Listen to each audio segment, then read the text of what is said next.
کیا کہا میں نے؟ 1500 سال کے زمانے میں چہرے بدل گئے، نام بدل گئے،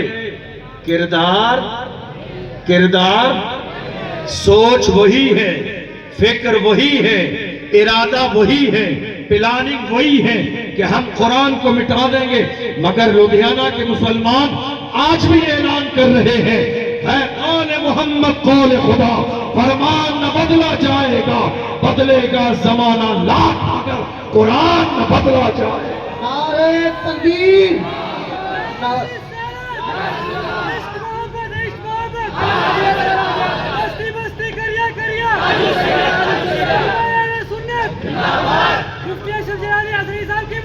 تو ہوا یہ کہ میڈیا نے رائے لی بہت سارے لوگوں سے، ہزاروں لوگوں نے کلمہ پڑھنے والے مسلمانوں کو مشورہ دیا، کچھ لوگوں نے تانا دیا، کچھ لوگوں نے اعتراض کیا، کچھ لوگوں کے لہجے میں دھمکی تھی، اور انہوں نے ہمیں یہ احساس دلانے کی کوشش کی کہ مسلمان یہاں رہتے ہی کیوں ہیں؟ تمہیں اگر اپنی مرضی کے مطابق زندگی گزارنی ہے تو آپ ہندوستان سے ہجرت کریں، کہیں اور چلے جائیں۔ بار بار یہ کہا گیا ہم سے، بار بار ہمیں یہ احساس دلایا گیا۔ میں کہتا ہوں کیوں صاحب ہندوستان چھوڑ کے کلمہ پڑھنے والے کیوں جائیں؟ کیا ڈاکٹر راحت اندوری کو کبھی سنا نہیں؟ ڈاکٹر راحت اندوری نے بہت زمانے پہلے کہا تھا، سبھی کا خون ہے شامل یہاں کی مٹی میں، کسی کے باپ کا ہندوستان تھوڑی ہے۔ سبھی کا خون ہے شامل یہاں کی مٹی میں، کسی کے باپ کا ہندوستان تھوڑی ہے۔ جو آج صاحب مسند ہیں کل نہیں ہوں گے، کرائے دار ہیں ذاتی مکان تھوڑی ہے۔ سبھی کا خون ہے شامل یہاں کی مٹی میں، کسی کے باپ کا ہندوستان تھوڑی ہے۔ جس ملک ہندوستان کی سرزمین پر مسلمان آج رہتے ہیں، دراصل غلطی کہاں ہوئی؟ آزادی کے بعد سے لے کر آج تک ان 75 سالوں میں مسلمانوں نے نعرہ لگایا، ہم ہندوستان کے وفادار بھی ہیں، ذمہ دار بھی ہیں، لیکن ایک جملہ میری قوم بھول گئی۔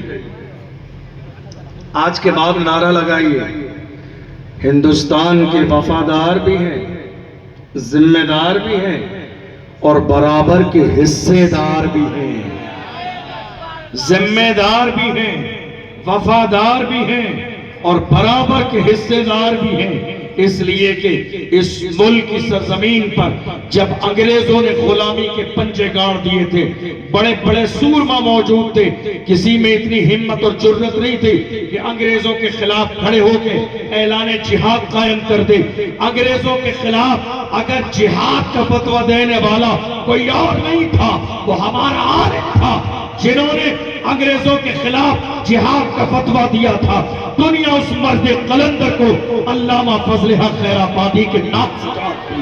نعرہ تکبیر، نعرہ رسالت، مسلک اعلیٰ حضرت، مسلک اعلیٰ حضرت علماء اہل سنت مفتی غلام جیلانی ازہری صاحب قبلہ، نعرہ تکبیر، نعرہ رسالت۔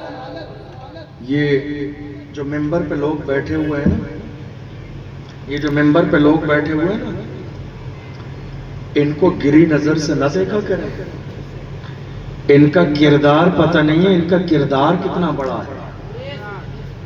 یہ جو علماء ممبر پہ بیٹھے ہیں نا، ان کے لیے جج مت بنیے، کسی ایک چیز کو دیکھ کر رائے قائم مت کیجیے۔ ان علماء کی کوئی ایک چیز دیکھ کر چائے کے ہوٹل پر بیٹھ کر علماء کو ڈسکس مت کیجیے۔ آپ کو اندازہ نہیں ہے، امت پر احسان ہے ان علماء کا، اس قوم پر احسان ہے ان علماء کا، ہماری نسل پر احسان ہے ان علماء کا، ہماری زندگی پر احسان ہے ان علماء کا۔ بڑے کم قیمت کے